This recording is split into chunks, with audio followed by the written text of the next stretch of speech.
Silence, s'il vous plaît. Moteur. Ça tourne. Annonce. Action.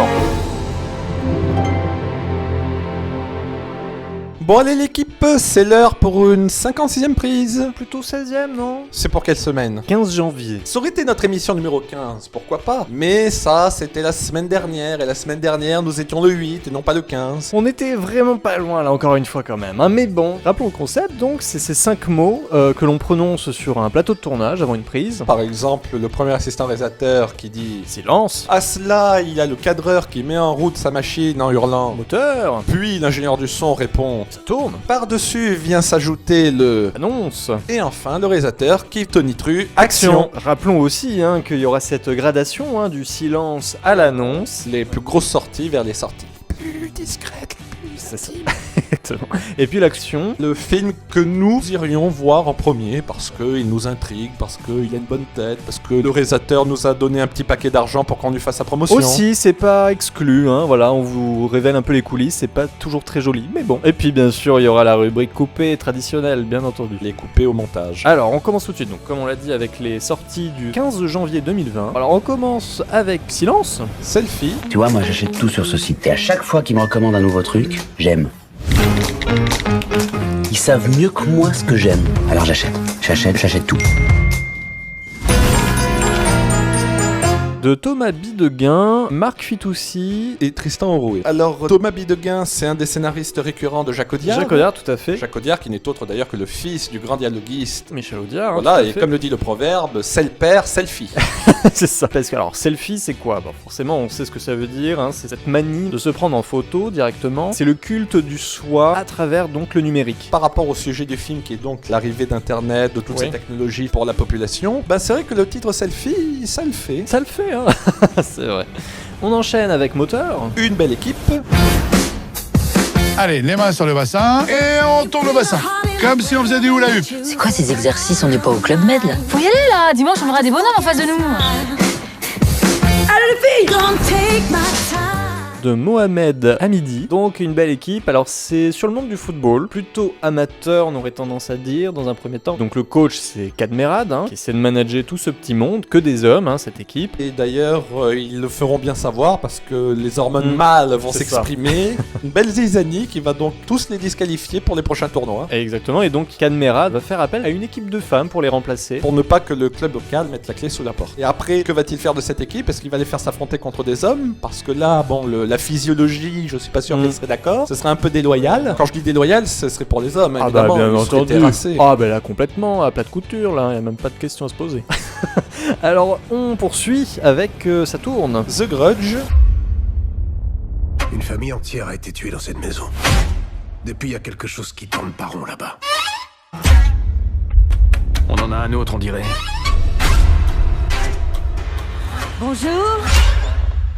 Je suis allée dans la maison. De Nicolas Pêche, au Pesque. Donc c'est son 3e film. The Grudge, oui, c'est un film d'horreur, et c'est surtout le reboot d'un film qui était sorti, alors déjà un premier remake en 2004. Sous la coupe de Sam Raimi. Alors notons pour les non-anglophones que The Grudge signifie rancune, voilà, parce que évidemment tout le scénario va tourner autour du thème de la rancune. C'est ça, et oui, une maison qui est hantée donc par une jeune japonaise, et un petit garçon aussi avec elle, puis dès qu'on entre donc dans cette demeure, finalement on est maudit par ces deux fantômes. Alors notons que cette maison, si elle est hantée, c'est parce que c'est celle de la précédente victime de ces deux Tokyoïtes. Oui, tout à fait. Qui elle-même était allée à Tokyo et était entrée dans une maison où il fallait pas. Ouais, donc on transporte les démons avec nous un peu partout dans le monde. Bon, on n'est plus chez soi. C'est ça. Alors, on continue avec Annonce. Swallow. I think it might be better if I met with Hunter alone. Oh, no. How does it make you feel? I don't know. De Carlo Mirabella Davis. Alors notons que swallow ça veut dire hirondelle. Oui, mais ça veut dire aussi avaler. Alors en anglais, qu'est-ce qui se passe quand tu veux avaler une hirondelle? Je suis pas sûr que la digestion soit facile. Et pour cause, elle est un peu contrariée ici dans cette histoire parce que c'est l'histoire justement d'une femme donc mariée qui va tomber enceinte et parallèlement va développer une espèce de maladie qui la pousse à manger des objets. C'est ça. Et on sent aussi que du coup le mari et la mère du mari vont essayer un peu de la contrôler, de parce contrôler que c'est ça. pas très bon pour le petit. Pour le hein. petit, hein, la descendance doit être assurée, attention. Entre manger du verre ou être enceinte, faut choisir, hein. C'est soit l'un, soit l'autre. Ah oui, d'accord, je vois bien. Et on termine, hein, bien sûr, avec notre fameux Action. Alors, 1917. Si vous n'arrivez pas à temps, nous perdrons 1600 hommes. Dont votre frère. Bonne chance. De Sam Mendes.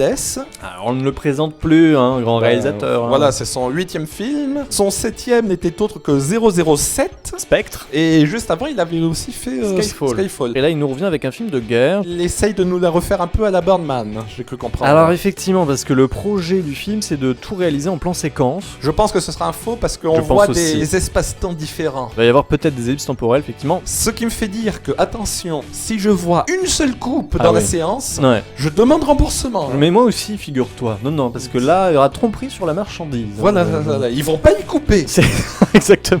Alors, l'histoire, rappelons un petit peu, donc c'est quand même 2 soldats qui ont une mission de la plus grande importance. Empêcher Qu'une troupe, en tout cas, lance Tombe une dans un attaque. piège. Et voilà, et du coup, qu'un massacre soit perpétré. Parce que voilà, là, cette attaque serait désastreuse. En fait, l'un des 2 soldats a son frère qui fait partie de cette troupe, hein, de Comment l'intime va donc Ouais. rejoindre l'historique. Bon, très bien. On arrive à notre rubrique coupée. Alors, Je ne rêve que de vous. De Laurent Heinemann. L'histoire vraie d'une femme en 1940 qui va quitter mari, enfant, famille, tout, pour suivre celui qu'elle a toujours aimé depuis le début, à travers tous ses déboires, à travers Ouais. toutes ses persécutions, Exactement. parce qu'il ne s'agit nul autre que de Léon Blum. Ça promet quelque chose d'assez romanesque, hein, donc à voir. Et donc toujours dans la catégorie poupée, Oui, presque, c'est vrai.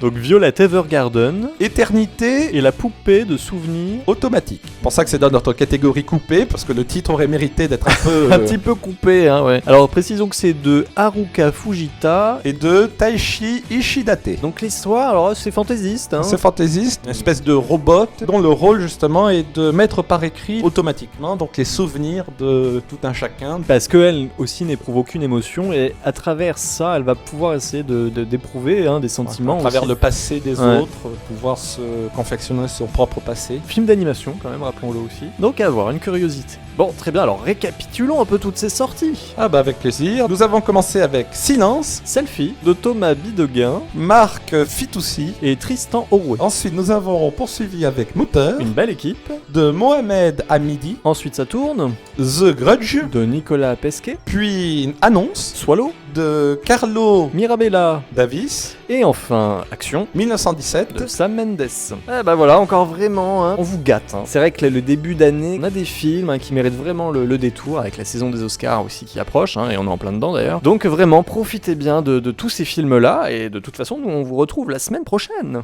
Et oui, parce que cette semaine-ci, donc la 3e de janvier, donc on pouvait dire que c'était notre 3 de pique, si on se souvient, 54 cartes, hein, je rappelle. Et donc on se retrouve la semaine prochaine pour le 4 de pique. Absolument. Très bien, bah donc à la semaine prochaine. Hein. Voilà, et n'oubliez pas que tous les chemins mènent à Ciné Sérum. Coupé.